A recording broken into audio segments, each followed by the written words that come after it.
Ladies and gentlemen, it's my privilege to introduce the messenger lecturer, Professor Richard P. Feynman of the California Institute of Technology. Professor Feynman is a distinguished theoretical physicist, and he's done much to bring order out of the confusion which has marked much of the spectacular development in physics during the post-war period. Among his honors and awards, I will mention only the Albert Einstein Award in 1954. This is an award which is made every third year and which includes a gold medal and a substantial sum of money. Professor Feynman did his undergraduate work at MIT and his graduate work at Princeton. He worked on the Manhattan Project at Princeton and later at Los Alamos. He was appointed an assistant professor here at Cornell in 1944, although he did not assume residence until the end of the war. I thought it might be interesting to see what was said about him when he was appointed at Cornell, so I searched the minutes of our Board of Trustees, and there's absolutely no record of his appointment. There are, however, some 20 references to leaves of absence, salary, and promotions. One reference interested me especially. On July 31, 1945, the chairman of the physics department wrote the dean of the Arts College stating that Dr. Feynman is an outstanding teacher and investigator, the equal of whom develops infrequently. The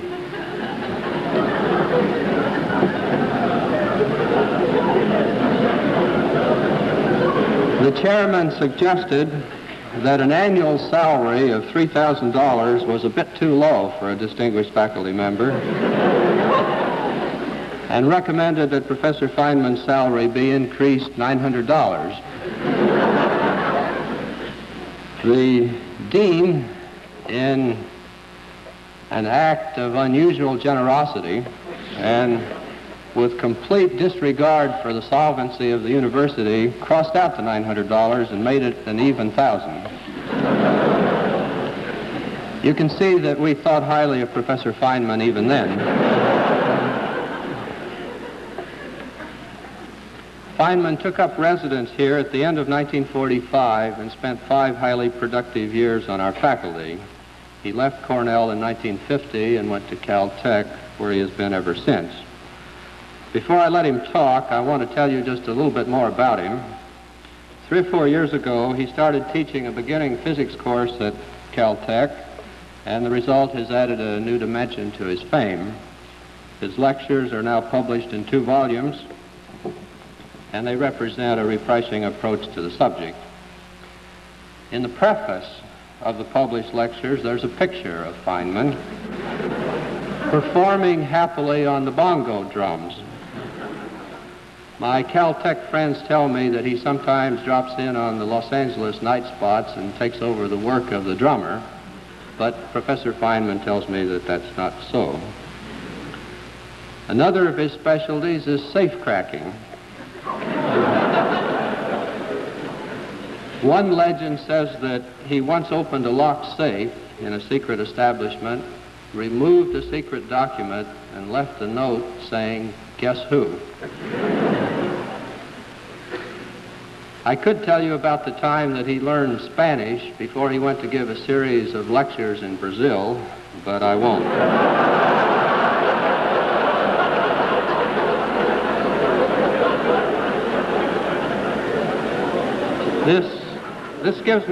This gives you enough background, I think, so let me say that I'm delighted to welcome Professor Feynman back to Cornell.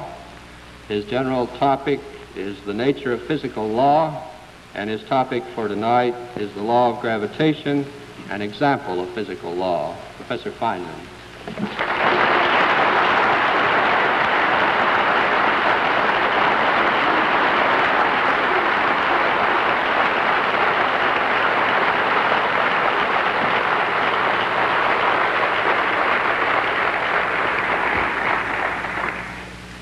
It's odd, but in the infrequent occasions when I've been called upon in a formal place to play the bongo drums, the introducer never seems to find it necessary to mention that I also do theoretical physics.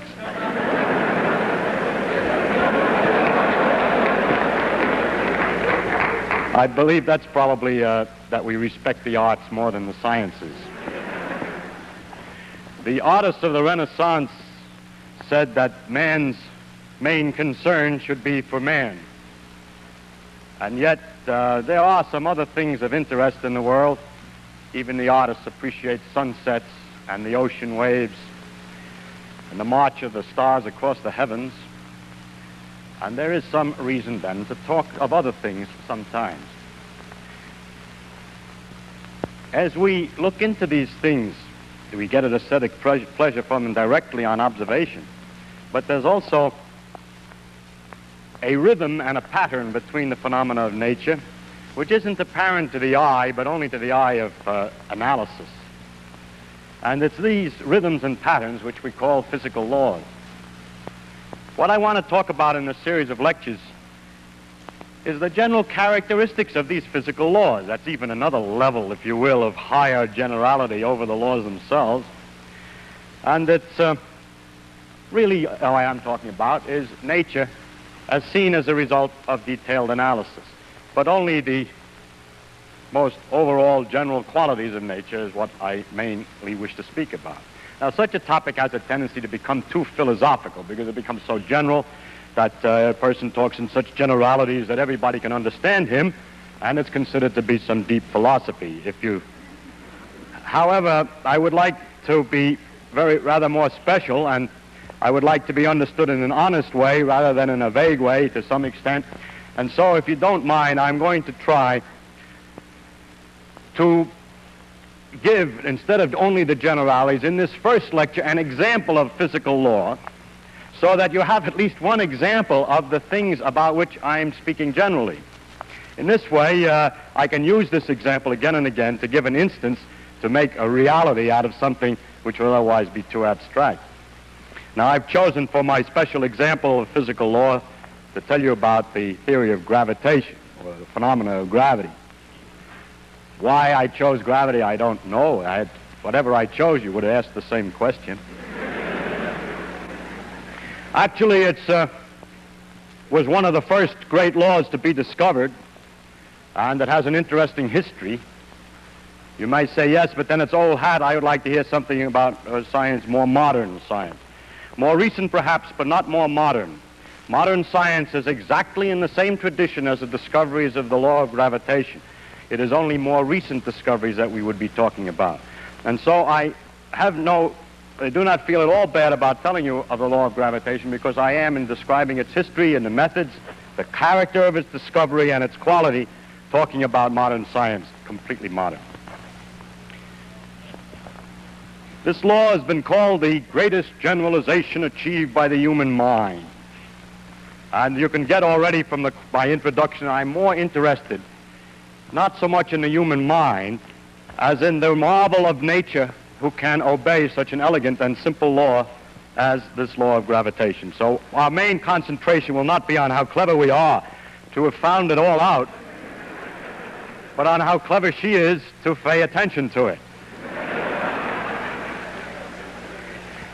Now, what is this law of gravitation that we're going to talk about? The law is that two bodies or bodies exert a force upon each other, which is inversely as the square of the distance between them and varies directly as the product of their masses. And mathematically, we can write that great law down in the formula, some kind of a constant times the product of the two masses divided by the square of the distance. Now, if I add the remark that a body reacts to a force by accelerating or by changing its velocity every second to an extent inversely as its mass. It reacts, changes velocity more if the mass is lower and so on, inversely as the mass. Then I have said everything about the law of gravitation that needs to be said. Everything else is a consequence, a mathematical consequence of those two things that I said. That's a remarkable enough phenomenon in itself that the next lecture will consider this in more detail. Now, I know you're not all here. I know some of you are, but you're not all mathematicians, And so you cannot all immediately see all of the consequences of these two remarks. And so what I would like to do in this lecture is to briefly tell you the story of the discovery, tell you what some of the consequences are, what the effect of this discovery had on the history of science, what kinds of mysteries such a law entails, something about the refinements made by Einstein, and possibly the relation to other laws of physics. The history of the thing, briefly, is this, that the ancients first observed the way the planets seemed to move about in the sky and concluded that they all went around, along with the Earth, went around the sun. This discovery was later made independently by Copernicus after they had forgotten that people had forgotten that it had already been made. Now, the next question that came up to study was exactly how do they go around the sun? That is, exactly what kind of motion? Do they go with the sun at the center of a circle, or do they go in some other kind of a curve? How fast do they move, and so on? And this discovery took longer to make. The times after Copernicus were times in which there were great debates about whether the planets in fact went around the sun along with the Earth, or whether the Earth was at the center of the universe, and so on. And there were considerable arguments about this. When a man named Tycho Brahe got an idea of a way of answering the question, he thought that it might perhaps be a good idea to look very, very carefully and to record where the planets actually appear in the sky, and then the alternative theories might be distinguished from one another. This is the key of modern science and is the beginning of the true understanding of nature, this idea that to look at the thing, to record the details, and to hope that in the information thus obtained may lie a clue to one or another of a possible theoretical interpretation. So Tycho, who was a rich man and owned, I believe, an island near Copenhagen, outfitted his island with great brass circles and special observing positions, situation chairs that you could look through little holes, and recorded night after night the position of the planets. It's only through such hard work that we can find out anything. When all these data were collected, they came into the hands of Kepler, who then tried to analyze what kinds of motions the planets made around the sun. And he did this by a method of trial and error. At one stage he thought he had it. He figured out that they went around the sun in circles with the sun off center, and noticed that one planet, I think it was Mars, but I don't know, was 8 minutes of arc off, and he decided that this was too big for Tycho Brahe to have made an error, and that this was not the right answer. So because of the precision of experiments, he was able to proceed and to go on to another trial, and found, in fact, ultimately this. 3 things. First, that the planets went in ellipses around the sun with the sun at a focus. An ellipse is a curve all artists know about because it's a foreshortened circle, or children know about because somebody told them that if you take a string and tie it to 2 tacks and put a pencil in there, it'll make an ellipse. These 2 tacks are the foci, and if the sun is here, the shape of the orbit of a planet around the sun is one of these curves. The next question is, and going around the ellipse, how does it go? Does it go faster when it's near the sun, slower when it's further from the sun, and so on? We take away the other focus, we have the sun then and the planet going around. And Kepler found the answer to this too. He found this, that if you put the position of the planet down at 2 times separated by some definite time, let's say 3 weeks, and then at another place in the orbit, put the positions of the planets again separated by 3 weeks, and draw lines from the sun to the planet, technically called radius vectors. But anyway, lines from the sun to the planet, then the area that's enclosed in the orbit of the planet and the 2 lines that are separated by the planet's position 3 weeks apart is the same no matter what part of the orbit the thing is on. So that it has to go faster when it's closer in order to get the same area as it goes slower when it's further away, and in this precise manner. Some several years later, he found the 3rd rule, and that had not to do with the exactly motion of a single planet around the sun, but related the various planets to each other. And it said that the times that it took the planet to go all the way around was related to the size of the orbit, and that the times went as the square root of the cube of the size of the orbit, and for the size of the orbit is the diameter all the way across the biggest distance on the ellipse. So he has these three laws, which are summarized by saying it's an ellipse, and that equal areas are swept in equal times, and that the time to go around varies as a 3/2 power of the size, the square root of the cube of the size. So there's three laws of Kepler, which is a very complete description of the motion of the planets around the sun. The next question was, what makes them go around? Well, how can we understand this in more detail? Or is there anything else to say? In the meantime, Galileo was investigating the laws of motion. Incidentally, at the time of Kepler, the problem of what drove the planets around the sun was answered by some people by saying that there were angels behind here beating their wings and pushing the planet along around the orbit. As we'll see, that answer is not very far from the truth. The only difference is that the angels sit in a different direction and the wings go in a different direction.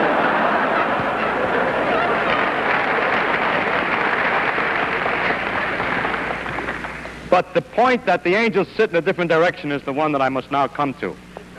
Galileo, in studying the laws of motion and doing a number of experiments to see how balls roll down inclined planes and pendulum swung and so on, discovered an idealization, a great principle called the principle of inertia, which is this: that if a thing has nothing acting on it, if an object has nothing acting on it and is going along at a certain velocity in a straight line, it will go at the same velocity at exactly the same straight line forever. Unbelievable though that may sound to anybody who has tried to make a ball roll forever, the idealization is correct, and that if there were no influences acting, such as the friction on the floor and so on, the thing would go at a uniform speed forever. The next point was made by Newton, who discussed the next question, which is, when it doesn't go in a straight line, then what?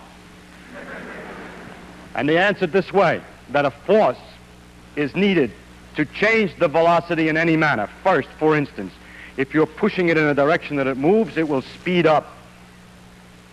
If you find that it changes direction, then the force must have been sideways. And that the force can be measured by the product of two effects.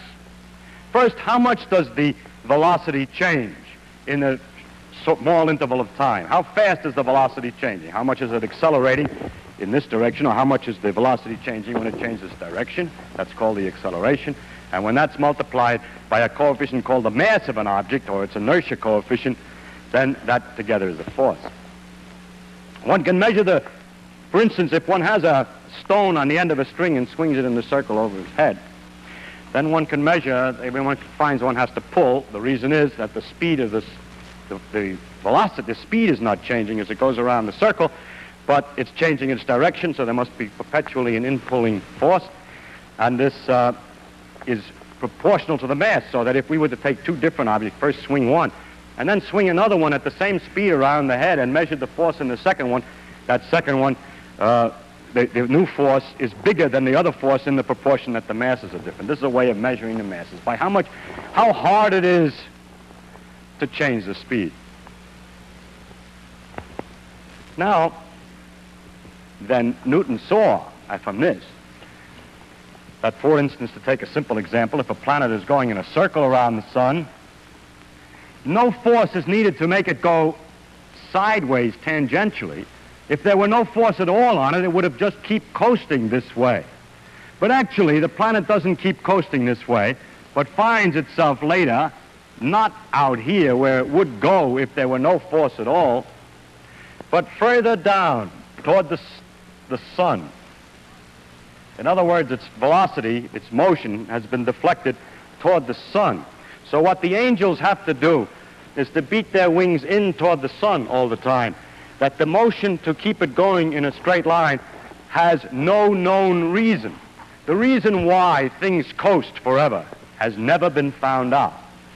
the law of inertia is no known origin. So the angels don't exist, but the continuation of the motion does.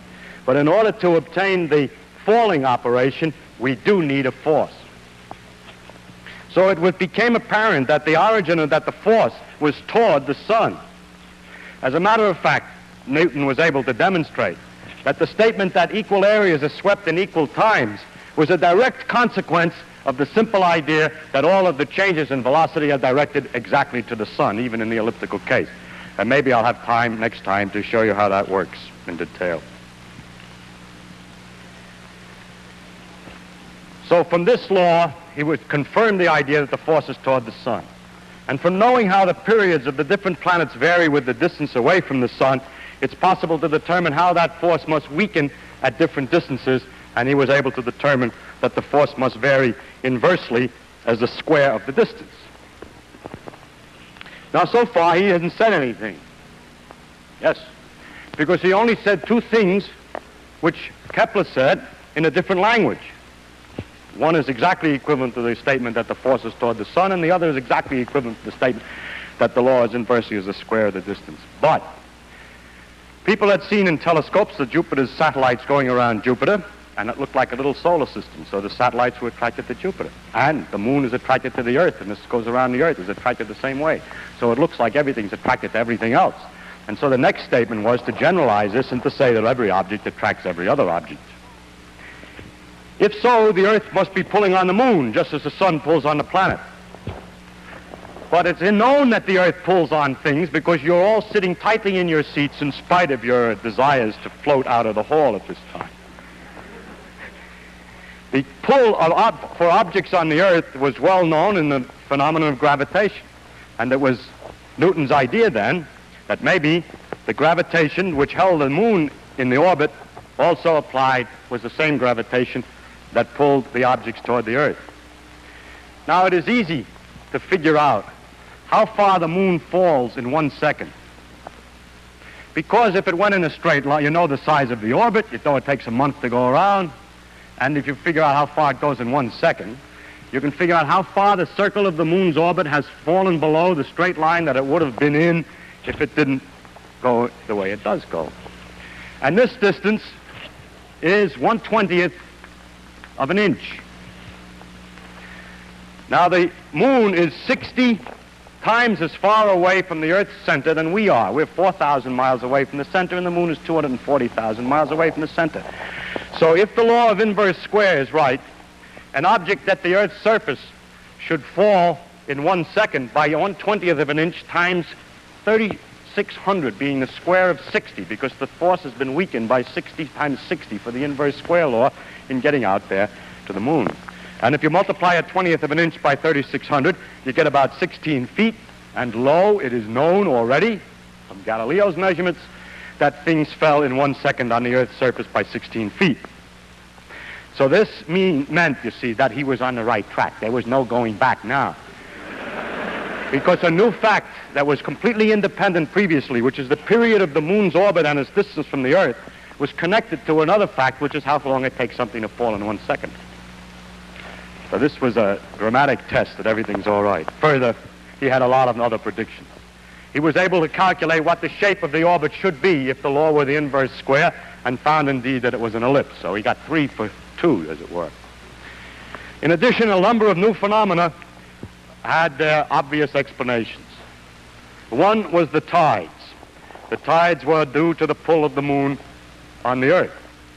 This had sometimes been thought of before, with the difficulty that if it's the pull of the moon on the Earth being here, the water's being pulled up to the moon, then there would only be one tide a day where that bump of water is under the moon. But actually, you know, there are tides every 12 hours roughly, and that's 2 tides a day. But there was also another school of thought that had a different conclusion. Their theory was that it was the Earth that was pulled by the moon away from the water.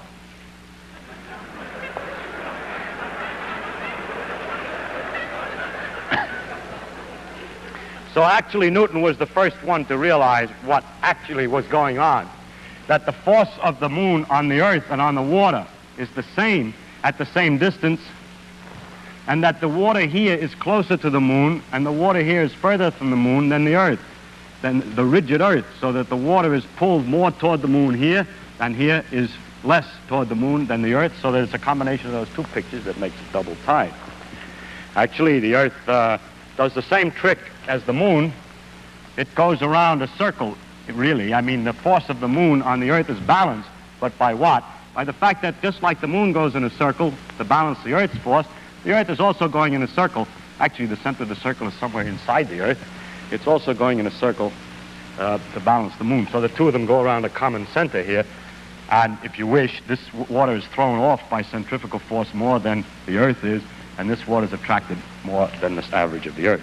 At any rate, the tides were then explained, and the fact that there were 2 a day. A lot of other things became quite clear. Why the Earth is round, because everything gets pulled in. And why it isn't round, because it's spinning so that the outside gets thrown out a little bit and it balances. And why the sun and moon are round, and so on. Now, as the science developed and measurements were made ever more accurately, the tests of Newton's law became much more stringent. And the first careful tests involved the moons of Jupiter. By careful observations of the way they went around over a long period of time, one could be very careful to check that everything was according to Newton.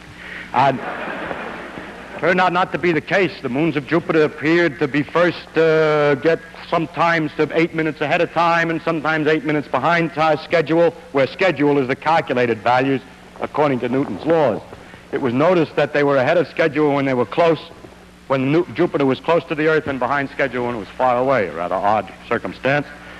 And Mr. Römer, having confidence in the law of gravitation, came to an interesting conclusion, that it takes light some time to travel from the moons to the Earth, and that what we're looking at when we see the moons are not how they are now, but how they were the time ago that it took the light to get here. Now, when Jupiter's near us, it takes less time for the light to come, and when Jupiter's further, it takes longer time, so he had to correct the observations for the differences in time, and by the fact that they were this much too early or that much too late, was able to determine the velocity of light. This was the first demonstration that light was not an instantaneously propagating material. I bring this particular matter to your attention because it illustrates something.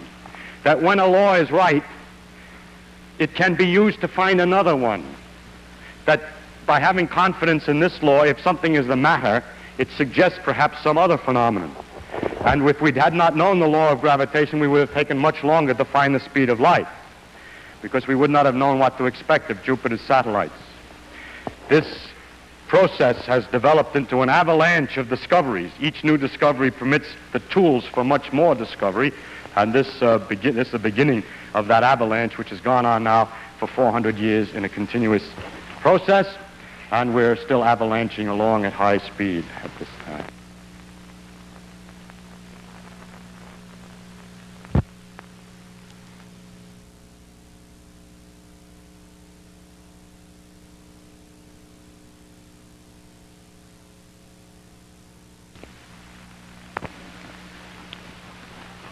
Another problem came up. The planets shouldn't really go in ellipses because, according to Newton's laws, they're not attracted only by the sun, but also they pull on each other a little bit, only a little bit, but a little bit is something, and will alter the motion a little bit. So Jupiter, Saturn, and Uranus were big planets that were known, and the calculations were made as to how slightly different than the perfect ellipses of Kepler the planets ought to be going, Jupiter, Saturn, and Uranus, by the pull of one on each other. And when they were finished, the calculations, and the observations, it was noticed that Jupiter and Saturn went according to the calculations, but that Uranus was doing something funny. Another opportunity for Newton's laws to be found wanting, but courage. Two men, both who made these calculations, Adams and Leverrier, independently and at almost exactly the same time, proposed that the motions of Uranus were due to an unseen as yet new planet. And they wrote letters to their respective observatories telling them to look. Turn your telescope and look there and you'll find a planet. How absurd, said one of the observatories, that some guy sitting with pieces of paper and pencils can tell us where we'd look to find something new planet. And the other observatory was more, the administration was different. And they found the Neptune. More recently, in the beginning of the 20th century, it became apparent that the motion of the planet Mercury was not exactly right. And this caused a lot of trouble and had no explanation until a modification of Newton's. This did show ultimately that Newton's laws were slightly off and that they had to be modified. I will not discuss the modification in detail. It was made by Einstein.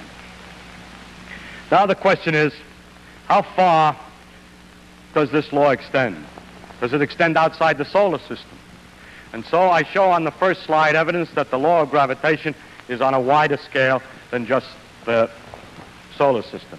Here is a series of 3 pictures of a so-called double star. There's a third star, fortunately, in the picture, so you can see that they're really turning around and that nobody just simply turned the frames of the pictures around, which is easy to do on astronomical pictures. But the stars are actually going around. And by watching these things and plotting the orbit, you see the orbit that they make on the next slide. It's evident that they're attracting each other and that they're going around in an ellipse. According to the way expected, these are a succession of pictures going for all these different periods of time. I think, yes, it goes around this way. They didn't see it well when it was too close, and here it is in 1905. My slide is very old. It's gone around maybe once more since. And you'll be happy except when you notice, if you have noticed already, that the center is not a focus of the ellipse, but it's quite a bit off. So something's the matter with the law. No. God hasn't presented us with this orbit face on. It's tilted at a funny angle. And if you take an ellipse and mark its focus and then hold the paper at an odd angle and look at it in projection, the focus doesn't have to be at the focus of the projected image. So it's because its orbit is tilted in space that it looks that way. It looks like it's not the right pattern. But it's all right, and you can figure everything out satisfactorily for that. How about a bigger distance? There's forces between the stars. Does it go any further than these distances which are not more than 2 or 3 times the solar system's diameter? Here's something in the next slide that's 100,000 times as big as the solar system in diameter. And this is a large number of stars, tremendous number of stars. This white spot is not a solid white spot. It's just because of the failure of our instruments to resolve it. But are very, very tiny dots, just like the other stars, well separated from one another, not hitting each other, each one falling through and back and forth through this great globular cluster. It's one of the most beautiful things in the sky, as good as sea waves and sunsets. And the distribution of this material, it's perfectly clear that the thing that holds this together is the gravitational attraction of the stars for each other. And the distribution of the material in the sense of how the stars peter out as you go out in distance permits one to find out roughly what the law is of force between the stars, and of course it comes out right that it is roughly the inverse square. The accuracy of these calculations and measurements is not anywhere near as careful as in the solar system. Onward, as gravity extends still further. This is a little pinpoint inside of a big galaxy, and the next slide shows a typical galaxy. And it's clear that this thing again is held together somehow, and the only candidate that's reasonable is gravitation. But when we get to this size, we haven't any way any longer to check the inverse square law. But there seems to be no doubt that these great agglomerations of stars and so these galaxies, which are 50 to 100,000 light years across, the solar system is, well, from the Earth to the Sun is only 8 light minutes. This is 100,000 light years that the gravity is extending even over these distances. And in the next slide is evidence that it extends even further. Here is what is called a cluster of galaxies. There's a galaxy here and here and here. There are galaxies here. They're all in one lump of galaxies, analogous to the cluster of stars, but this time what's clustered are those big babies that I showed you in this previous slide. Now this is as far as is about 1/10, or well, 100th maybe, of the size of the universe, and as far as we have any direct evidence that gravitational forces extend. So the Earth's gravitation, if we take the view, has no edge, as you may read in the newspapers when the planet gets outside the field of the gravitation. It keeps on going ever weaker and weaker, inversely as the square of the distance, dividing by 4 each time you're twice as far away, until it mingles with the strong fields and gets lost in the confusion of the strong fields of other stars, but altogether with the stars in its neighborhood pulls the other stars to form the galaxy, and altogether they pull on other galaxies to make a pattern, a cluster of galaxies. So the Earth's gravitational field never ends, but peters out very slowly in a precise and careful law, probably to the edges of the universe.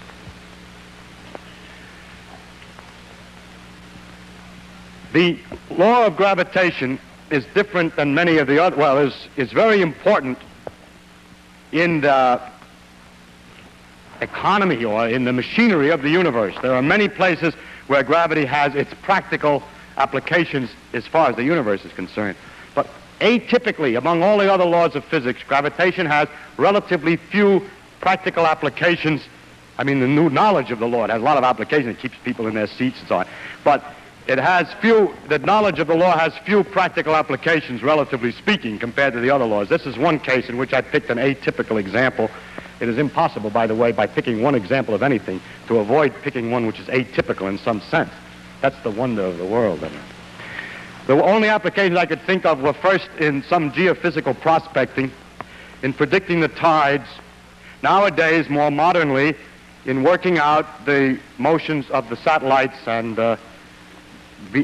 planet probes and so on that we send up, and also modernly to calculate the predictions of the planet's position, which have great utility for astrologers to publish their predictions and horoscopes in the magazines.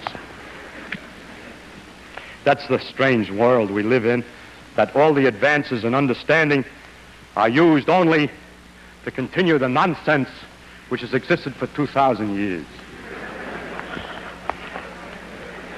Now, that shows that gravitation extends to the great distances, but Newton said that everything attracted everything else. Do I attract you? Excuse me, do I attract you? I was going to say, excuse me, do I attract you physically? I didn't mean that. What I mean is, is it really true that two things attract each other? Can we make a direct test and not just wait for the planets and look at the planets to see if they attract each other? And this experiment, the direct test, was made by Cavendish on equipment which you see indicated on the next slide. If I got my slides right. Well, I made a mistake. I was talking about the importance of the gravitation, and I was overwhelmed by my clever remark about astrologers and forgot to mention the important places where gravitation does have some real effect in the behavior of the universe. And one of the interesting ones is the formation of new stars.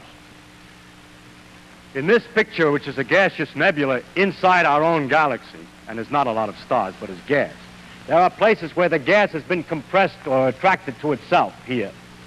It starts perhaps by some kind of shock waves to get collected, but the remainder of the phenomenon is that gravitation pulls the cloud of gas closer and closer together. So big mobs of gas and dust collect and form balls, which as they fall still further, the heat generated by the falling lights them up and they become stars. And we have in the next slide some evidence of the creation of new stars. It is unfortunately harder to see than I thought it was when I looked at it before. But this is not exactly the same as this. This bump here is further out than here, and that this also has a new dot here. I have found better examples, but we're unable to produce a slide. There is one example of a star patch, a light that grew in a place within 200 days. So that when it was in the same kind of a condition of a gas cloud, when the gas collects too much together by gravitation, stars are born. And this is the beginning of new stars. So the stars belch out dirt and gases when they explode sometimes, and the dirt and gases then collect back again and make new stars. Sounds like perpetual motion. I now turn to the subject I meant to introduce, which was the experiments on the small scale to see whether things really attract each other. And I hope now that the next slide does indicate, this is the second try, Cavendish's experiment. The idea was to hang by a very, very fine quartz fiber a rod with two balls. and then put two large lead balls in the positions indicated here next to it on the side. Then, because of the attraction of the balls, there would be a slight twist of the fiber. It had to be done so delicately because the gravitational force between ordinary things is very, very tiny indeed. And there it was. And it was possible then to measure the force between these two balls. Cavendish called his experiment weighing the Earth. We're pedantic and careful today. We wouldn't let our students say that. We would have to say they're measuring the mass of the Earth. You know? But the reason he said that is the following. By a direct experiment, he was able to measure the force and the two masses and the distance and thus determine the gravitational constant. You say, yes, but we have the same situation on the Earth. We know what the pull is, and we know what the mass of the object pulled is, and we know how far away we are, but we don't know either the mass of the Earth or the constant, but only the combination. So by measuring the constant and knowing the facts about the pull of the Earth, the mass of the Earth could be determined. So indirectly, this experiment was the first determination of how heavy or how massive is the ball on which we stand. It's a kind of an amazing achievement to find that out, and I think that's why Cavendish named his experiment that way instead of determining the constant in the gravitational equation. Weighing the Earth. Oh. He incidentally was weighing the sun and everything else at the same time, because the pull of the sun is known in the same manner. Now, one other test of the law of gravitation is very interesting, and that is the question as to whether the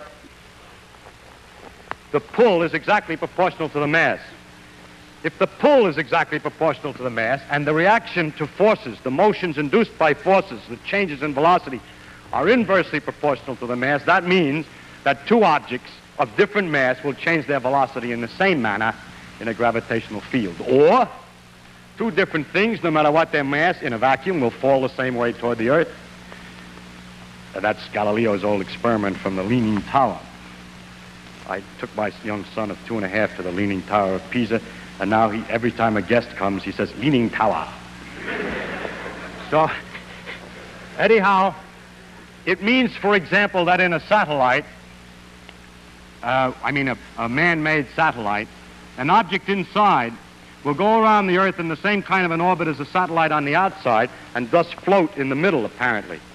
So that this fact that the force is exactly proportional to the mass and that the reactions are inversely proportional to the mass has this very interesting consequence. The question is, how accurate is it? And it has been measured by an experiment by a man named Voss in 1909, and very much more recently and more accurately by Dickey, and it is known that 1 part in 10,000 million, the mass is exactly proportional. The forces are exactly proportional to the mass. How it's possible to measure with that accuracy, I wish I had the time to explain, but I'm afraid I cannot. It's a remarkably clever. I'll give a hint, Howard. I'll give one hint there. Suppose that you wanted to measure whether it's true for the pull of the sun. You know the sun is pulling us all. It pulls the Earth too.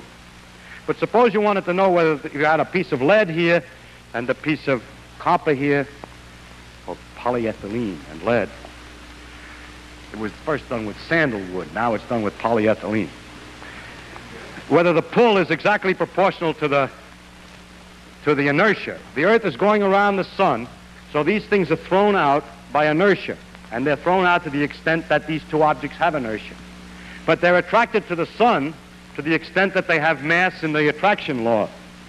So if they're attracted to the sun in a different proportion than they're thrown out by inertia, one will be pulled toward the sun and the other away. And so hanging on another one of those Cavendish quartz fibers, the thing will twist toward the sun. It doesn't twist to this accuracy, so we know that the sun's attraction for these two objects is exactly proportional to their centrifugal effect, which is inertia. So the force of attraction on an object is exactly proportional to its coefficient of inertia. In other words, its mass. I should say something about the relation of gravitation to other forces, to other parts of nature, other phenomena in nature, and I'll have more to say of a general quality later. But there is one thing that's particularly interesting, and that is that the inverse square law appears again. It appears in the electrical laws, for instance. that electricity also exerts forces inversely as the square of the distance, this time between charges.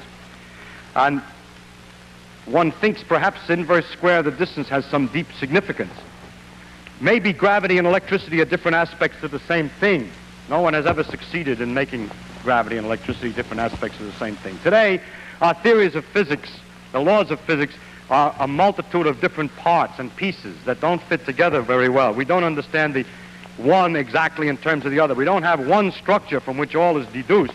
We have several pieces that don't quite fit exactly yet. And that's the reason why in these lectures, instead of having the ability to tell you what the law of physics is, I have to talk about the things that are common to the various laws, because we don't know, we don't understand the connection between them. But what's very strange is that there are certain things that are the same in both. But now let's look again at the law of electricity. The law goes inversely as the square of the distance. But the thing that is remarkable is the tremendous difference in the strength of the electrical and gravitational laws. People who want to make electricity and gravitation out of the same thing will find that electricity is so much more powerful than gravity that it's hard to believe they could both have the same origin. Now, how can I say one thing is more powerful than another? It depends upon how much charge you have and how much mass you have. I'm certainly, you can't talk about how strong gravity is by saying I take a lump of such and such a size, because you chose the size. If we try to get something that nature produces her own pure number that has nothing to do with inches or years or anything to do with our own dimensions, we can do it this way. If we take the fundamental particles, such as an electron, any different ones will give different numbers, but to get an idea of the number, take electrons. 2 electrons, a fundamental particle. It's an object. It's not something I don't have to tell you what units I measure in. It's 2 particles that are fundamental particles. And they repel each other inversely as the square of the distance due to electricity. And they attract each other inversely as the square of the distance due to gravitation. Question: what is the ratio of the gravitational force to the electrical force? And that is illustrated on the next slide. The ratio of the gravitational attraction to the electrical repulsion is given by a number with 42 digits. And goes off here. This is written very carefully out, so that's 42 digits. Now, therein lies a very deep mystery. Where could such a tremendous number come from? That means if you ever had a theory from which both of these things are to come, how could they come in such disproportion? From what equation has a solution which has, for one, 2 kinds of forces, an attraction and a repulsion, with that fantastic ratio? People have looked for such a large ratio in other places. They're looking for a large number. They hope, for example, that there's another large number. And if you want a large number, why not take the diameter of the universe to the diameter of a proton? Amazingly enough, it also is a number with 42 digits. And so an interesting proposal is made that this ratio is the same as the ratio of the size of the universe to the diameter of a proton. But the universe is expanding with time. And that would mean the gravitational constant is changing with time. And although that's a possibility, there's no evidence to indicate that it's in fact true, and there are several difficulties, partial indications that it doesn't, that the gravitational constant has not changed in that way. So this tremendous number remains a mystery. I must say, to finish about the theory of gravitation, 2 more things. One is that Einstein had to modify the laws of gravitation in accordance to with his principles of relativity. The first was, one of the principles was that effects cannot occur instantaneously, while Newton's theory said that the force was instantaneous. He has to modify Newton's laws. They have very small effects, these modifications. One of them is all masses fall. Light has energy, and energy is equivalent to mass, so light should fall. And it should mean that light going near the sun is deflected. It is. And also the force of gravitation is slightly modified in his theory, so that the laws slightly change, very, very slightly, and it is just the right amount to account for the slight discrepancy that was found in the movement of Mercury. Finally, with the connection to the laws of physics on a small scale, we have found that the behavior of matter on a small scale obeys laws so different, very different than things on a large scale. And so the question is, well, how does gravity look on a small scale? What is called the quantum theory of gravity? There is no quantum theory of gravity today. People have not succeeded completely in making a theory which is consistent with the uncertainty principles and the quantum mechanical principles. I'll discuss these principles in another lecture. Now, finally, you will say to me, yes, you told us what happens, but what is this gravity? Where does it come from, and what is it? Do you mean to tell me that the planet looks at the sun, sees how far it is, takes the inverse of the square of the distance, and then decides to move in accordance with that law and move? In other words, although I've stated a mathematical law, I haven't given you no clue as to the mechanism. I will discuss the possibility of doing this in the next lecture, which is the relation of mathematics to physics. But finally, in this lecture, I would like to remind, just at the end here, to emphasize some characteristics that the gravity has in common with the other laws that we have mentioned as we passed along. The first is that it's mathematical in its expression. The others are that way too. We'll discuss that next time. Second, it's not exact. Einstein had to modify it. We know it isn't quite right yet because they have to put the quantum theory in. That's the same with all our other laws. They're not exact. There's always an edge of mystery. There's always a place that we have some fiddling around to do yet. That, of course, is not a property, probably not a property. It may or may not be a property of nature, but it certainly is common with all the laws as we know them today. It may be only a lack of knowledge. But the most impressive fact is that gravity is simple. It is simple to state the principle completely and have not left any vagueness for anybody to change the ideas about. It's simple and therefore it's beautiful. It's simple in its pattern. I don't mean it's simple in its action. The motions of the various planets and the perturbations of one on another can be quite complicated to work out. Or to follow how all those stars in the globular cluster move is quite beyond our ability. It's complicated in its actions, but not in the basic pattern or the system underneath the whole thing, as that's a simple thing. That's common in all our laws. They all turn out to be simple things, although complex in their actual actions. Finally comes the universality of the gravitational law, the fact that it extends over such enormous distances. That Newton, in his mind worrying about the solar system, was able to predict what would happen in an experiment of Cavendish, where Cavendish's little model of the solar system, the two balls attracting, has to be expanded 10 million times to become the solar system. And then 10 million times expanded once again, and we find the galaxies attracting each other by exactly the same law. Nature uses only the longest threads to weave her patterns, so that each small piece of her fabric reveals the organization of the entire tapestry. Thank you.